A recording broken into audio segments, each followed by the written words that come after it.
La flotte de Poutine continue de couler. Volodymyr Zelensky a confirmé la destruction de 3 navires, dont un porteur de calibre, un Karakourt, un patrouilleur et un pétrolier russe. De plus, le terminal de Primorsk a été incendié, coupant les exportations du Kremlin. Et tandis que les occupants paniquent en mer, une décision historique se prépare en Ukraine, qui changera la donne sur Terre.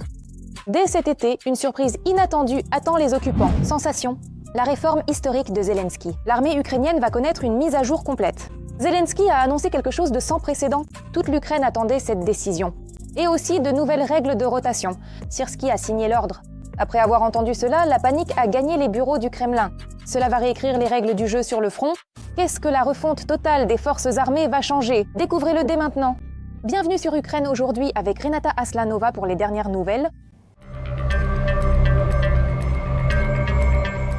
Volodymyr Zelensky a annoncé une vaste réforme de l'armée qui pourrait transformer le système de soutien financier des forces armées. Le gouvernement et le commandement militaire finaliseront les détails et la formule des changements dès ce mois-ci. Le lancement des innovations et les premiers résultats pour les soldats, sergents et officiers seront visibles en juin. Le niveau minimum doit être d'au moins 30 000 hryvnia pour les postes à l'arrière. Pour les postes de combat, c'est bien plus élevé. Pour les commandants, les sergents de combat et les officiers ukrainiens, un niveau de rémunération digne est considérablement augmenté. Deuxièmement, une attention particulière aux fantassins. Le fantassin ukrainien, celui qui tient la ligne de front, doit vraiment sentir que l'État le respecte profondément. J'ai donné l'ordre de mettre en place des contrats spéciaux pour nos fantassins, avec des primes allant de 250 000 à 400 000 hryvnia, selon la nature des missions. Mais la motivation financière n'est pas la seule à atteindre un tout nouveau niveau. L'État s'engage fermement à créer des conditions prioritaires pour l'infanterie, incluant un équipement de pointe et bien plus. J'ai ordonné de renforcer de façon significative le système contractuel de la défense afin de garantir des durées de service fixes et précises et de permettre, dès cette année, la démobilisation progressive des anciens mobilisés selon des critères clairs et transparents. L'objectif stratégique de cette réforme est le renforcement total de la composante contractuelle dans l'armée ukrainienne et elle devrait bientôt entrer en vigueur car le travail est déjà en cours. J'ai chargé le commandement militaire ainsi que le ministre de la Défense de discuter, par exemple, de la réforme avec nos commandants de combat, afin de mieux comprendre leurs besoins et d'intégrer leurs propositions, et de prendre en compte leurs suggestions pour améliorer le processus. La semaine prochaine, j'attends un rapport détaillé sur les étapes concrètes, notamment le calendrier précis des augmentations dès le mois de juin, et le nouveau système de contrat. Parallèlement à la réforme financière, d'autres règles changent radicalement. Le commandant en chef Oleksandr Syrski a signé un ordre de rotation obligatoire, changeant radicalement la durée de présence au front. Afin de préserver au mieux la vie et la santé des soldats engagés en mission sur la ligne de front ou en position de défense, j'ai signé l'ordre officiel de rotation obligatoire pour tous ceux qui se trouvent en première ligne. Désormais, vu la domination totale des drones ennemis et la logistique complexe, la durée maximale de séjour des unités au front est strictement limitée, pas plus de 2 mois. Les commandants doivent désormais planifier la relève à l'avance et la rotation doit avoir lieu au plus tard 1 mois après la fin du délai limite au front. Une rotation effectuée à temps n'est pas qu'une question d'organisation du service, c'est une question de survie pour nos soldats et de résilience de notre défense. Mais le plus important, le document garantit des droits sociaux en béton armé. Chaque soldat revenant de mission passera obligatoirement un examen médical et bénéficiera d'un temps de repos légal. Et la logistique sur place doit assurer un approvisionnement continu en vivres et en munitions. Pendant ce temps, la flotte de Poutine coule à pic et les forces de défense ukrainiennes anéantissent l'aviation ennemie loin derrière les lignes russes. L'état-major a confirmé une frappe phénoménale sur l'aéroport de Chagol à 1700 km de la frontière où nos drones ont touché des chasseurs. Comment fonctionnent les sanctions à longue portée de Kiev et pourquoi la défense antiaérienne russe est-elle totalement impuissante? Voyez la suite dans ce reportage. Depuis début 2026, la Russie a perdu au moins 7 milliards de dollars suite aux frappes ukrainiennes contre son industrie pétrolière, a dit Zelensky. Et les forces de défense ukrainiennes n'ont absolument pas l'intention de s'arrêter en si bon chemin. En avril, nos sanctions à longue portée ont franchi un cap sur 3 points. Baisse des revenus pétroliers russes, distance et intensité des frappes. L'important n'est pas seulement de toucher la cible fixée à l'avance, mais aussi d'augmenter son temps d'arrêt ou, du moins, de réduire de façon significative son volume d'activité. Volodymyr Zelensky, président de l'Ukraine, sur Telegram. Les frappes sur les sites militaires russes sont devenues systématiques et leur portée a considérablement augmenté. Les drones ukrainiens sont capables de frapper avec précision des cibles à plus de 1700 km de distance. À titre de comparaison, la portée maximale des drones ukrainiens en 2022 n'était que de 650 km. En février 2026, les forces ukrainiennes ont frappé la raffinerie d'Oukhta à 1750 km de la frontière d'État. Et début avril, la raffinerie Bakhneft Novoïl à Oufa, située à environ 1400 km de l'Ukraine, a été visée. Des frappes particulièrement précises et systématiques sur les points d'exportation et de raffinage portent un coup, on peut dire, vraiment irréparable à l'industrie pétrolière russe. D'abord, oui, nous savons que le transport maritime assurait autrefois la part du lion des revenus de l'exportation de pétrole. Il y a aussi les oléoducs, oui, vers la Chine. Mais la Chine impose des remises draconiennes sur le pétrole qu'elle achète par oléoduc. On ne sait pas lesquelles, mais elles dépassent sûrement les 20%. Et ce ne sont pas des prix au comptant, mais des prix contractuels. Ils ont été fixés il y a 1 an, quand il y avait une tendance durable à la baisse des prix du pétrole. Donc cet export vers la Chine qui, continue, ne rapporte pas autant que ce que permettait le transport maritime. Et pour le transport maritime, on voit bien ce qui se passe. Les ports sont attaqués, les terminaux sont attaqués. 4 fois en 2 semaines, les forces ukrainiennes ont attaqué la raffinerie de Tuapse dans la région de Krasnodar. Les incendies massifs dans les raffineries sont visibles même depuis l'espace. L'état-major a annoncé, suite aux frappes des 20 et 26 avril, des dégâts sur l'unité de distillation sous vide, la destruction de 24 réservoirs et des dommages sur 4 autres sont confirmés. De violents incendies ont aussi éclaté après la frappe sur la raffinerie de Perm. Les dommages sur l'unité de traitement primaire du pétrole sont confirmés. Les dirigeants du Kremlin, pour tout dire, se fichent pas mal de ce qui se passe sur le terrain. Oui, c'est-à-dire qu'ils se basent sur des données mensongères. Évidemment, ils se doutent de la réalité, mais ils se cachent derrière ces faux rapports venant du terrain. Et donc, ils adoptent une tactique d'autosatisfaction et de dissimulation de la situation réelle. Ça ressemble à ce qui s'est passé en 1986 à Tchernobyl. Le volume de livraison de tout type de drones pour les opérations de défense augmente, a rapporté le ministre Mikhailo Fedorov au président. Kiev intensifie son programme Middle Strike, a annoncé Volodymyr Zelensky.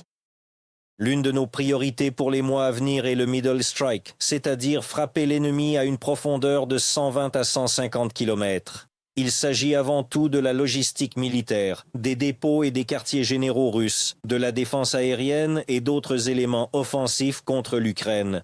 Cette année, 5 fois plus de moyens Middle Strike ont déjà été commandés par rapport à l'an dernier et nous continuerons d'accroître les contrats et la production. Volodymyr Zelensky, président de l'Ukraine, sur Telegram. L'exportation d'armes ukrainiennes deviendra une réalité, en est convaincu Volodymyr Zelensky. Selon lui, tous les détails sont réglés au niveau étatique et l'expertise sécuritaire des militaires ukrainiens ainsi que les armes testées dans la guerre moderne intéressent tous les partenaires capables d'assurer une protection réelle de leur souveraineté et de leurs citoyens. Maria Geluchenko pour la chaîne Freedom.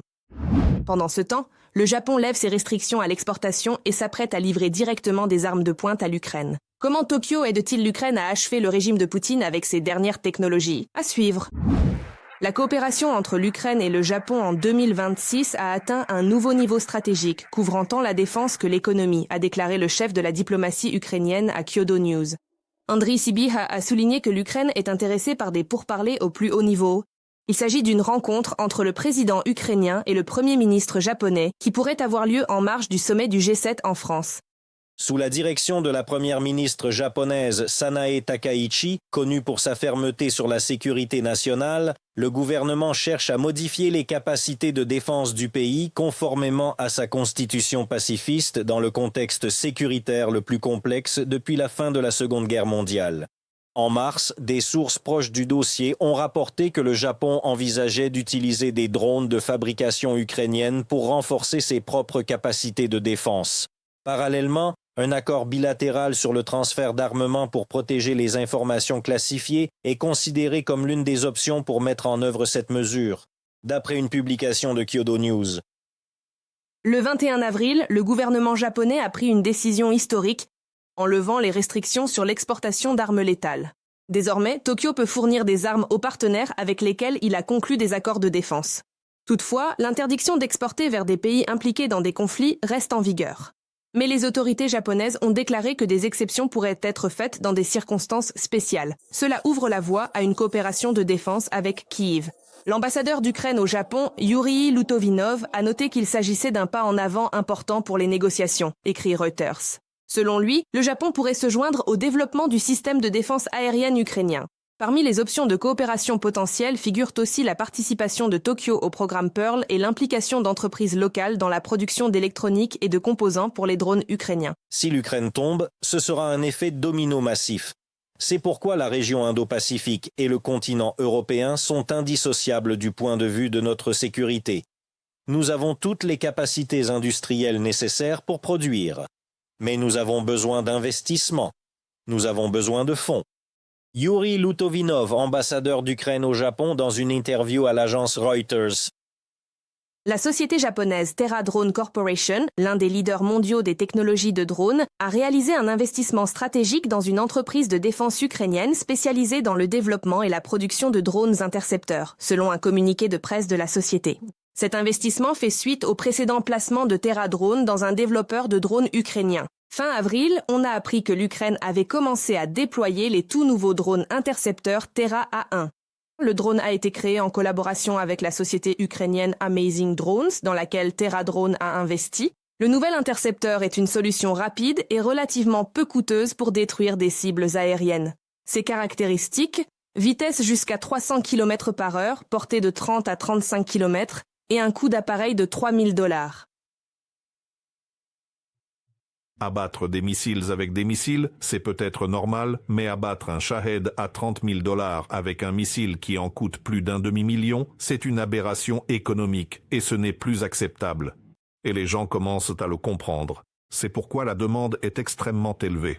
Et au lieu de tout créer de zéro, on peut produire à bas coût en adaptant des composants commerciaux déjà existants.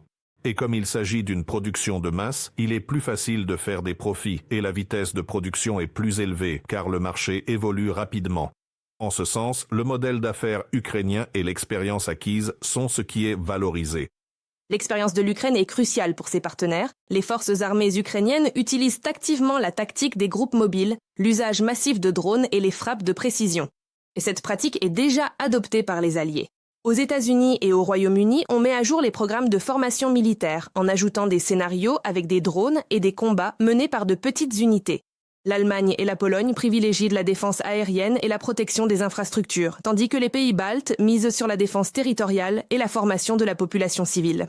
Victoria Shastukina pour la chaîne de télévision Freedom. Parallèlement, Poutine, désespéré, tire les ficelles de son dernier vassal, Loukachenko. Mais Volodymyr Zelensky a prévenu. Kyiv garde ses frontières nord sous un contrôle total et est prête à écraser instantanément toute menace. Pourquoi Minsk fait-elle vrombir ses hélicoptères et les forces armées ukrainiennes répondront-elles à cette provocation? Regardez.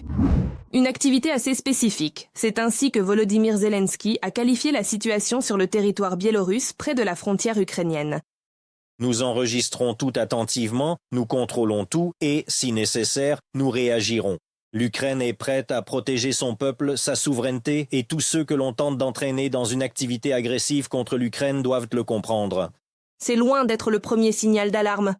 En avril, le président ukrainien a déclaré que, selon les renseignements, des routes sont activement tracées et des positions d'artillerie aménagées dans la zone frontalière de la Biélorussie. De plus, de nouveaux postes frontières y sont construits. Le 9 avril 2026, un poste a été inauguré pour la journée du groupe frontalier de Gomel. Dans le secteur de ce groupe frontalier, en 2025, le poste d'Ozarevichi a commencé à fonctionner à 37 km de la frontière ukrainienne. Un autre complexe est en construction dans la région de Brest et un autre dans le district de Narovlia à Gomel, juste à côté de la frontière ukrainienne. De même, en janvier, la construction d'un terrain d'entraînement a débuté dans le district de Rechitsa. Selon Volodymyr Zelensky, la Russie tentera à nouveau d'entraîner la Biélorussie dans la guerre contre l'Ukraine. Il s'y prépare. Je pense que nous devons vraiment nous attendre, les Ukrainiens, l'Ukraine doit s'attendre à ce qu'il passe réellement par la Biélorussie. Je vois à la rhétorique de Loukachenko qu'il prépare le terrain pour cela et il est possible que cela se produise. La menace venant de la Biélorussie ne disparaît nulle part. Heureusement, pour le moment, la Russie ne maintient aucune de ses unités sur le territoire biélorusse disposant d'une grande quantité d'équipements ou de personnel. Mais encore une fois, à tout moment, la Russie peut transférer ses forces supplémentaires sur le territoire de la Biélorussie. En même temps, nous voyons que probablement la Russie exerce une pression sur la Biélorussie pour que ce pays rejoigne également cette guerre de manière plus massive avec ses propres forces. Auparavant, la Biélorussie avait annoncé la création d'un commandement opérationnel sud précisément en direction de la frontière avec l'Ukraine. C'est pourquoi on y aménage des voies logistiques et d'autres installations, notamment des polygones de tir. Andriy Demchenko, porte-parole du service national des gardes-frontières d'Ukraine, dans un commentaire aux médias ukrainiens. Si Loukachenko risque tout de même d'entrer directement dans la guerre de la Russie contre l'Ukraine, la réponse des militaires ukrainiens sera plus dure qu'ils ne le pensent, a assuré le service des gardes-frontières. Un tel scénario n'est pas exclu par le Centre de lutte contre la désinformation du Conseil de sécurité nationale et de défense d'Ukraine, mais il est jugé peu probable dans un avenir proche. En ce qui concerne la Biélorussie, toutes leurs actions dans la zone frontalière sont enregistrées. Pour le moment, de ce côté-là, seules de petites provocations sont possibles, qui coûteront plus cher précisément à la partie biélorusse, rien de plus. Il vaut donc mieux que les Biélorusses ne les commettent pas. Andriy Kovalenko, chef du Centre de lutte contre la désinformation du Conseil de sécurité nationale et de défense d'Ukraine sur Telegram. Si le pays agresseur décide de lancer une offensive depuis le territoire de la Biélorussie, il ne parviendra à aucune avancée rapide et convaincu le commandant de la garde nationale d'Ukraine. Actuellement, des unités sérieuses des forces de défense avec une puissante composante de drones sont déployées dans ces directions. De plus, Moscou n'a pas les ressources suffisantes pour une telle offensive, il n'y a donc aucune chance, a déclaré Oleksandr Pivnenko. Mais Loukachenko peut certainement aider la Russie avec des ressources de mobilisation. La Biélorussie a déjà cessé de laisser sortir les conscrits russes à l'étranger. Le comité d'État des frontières de Biélorussie a déclaré « Les citoyens russes faisant l'objet d'une interdiction de sortie après avoir reçu une convocation ne pourront pas quitter le pays ». Selon les défenseurs des droits de l'homme, Moscou et Minsk échangent désormais des données du registre électronique du recensement militaire et du registre des convocations. Maria Gelouchenko pour la chaîne de télévision Freedom. Et que pensez-vous de ces événements ? Écrivez-moi dans les commentaires, mettez un j'aime sous la vidéo. Restez au courant de l'essentiel. La suite au prochain numéro.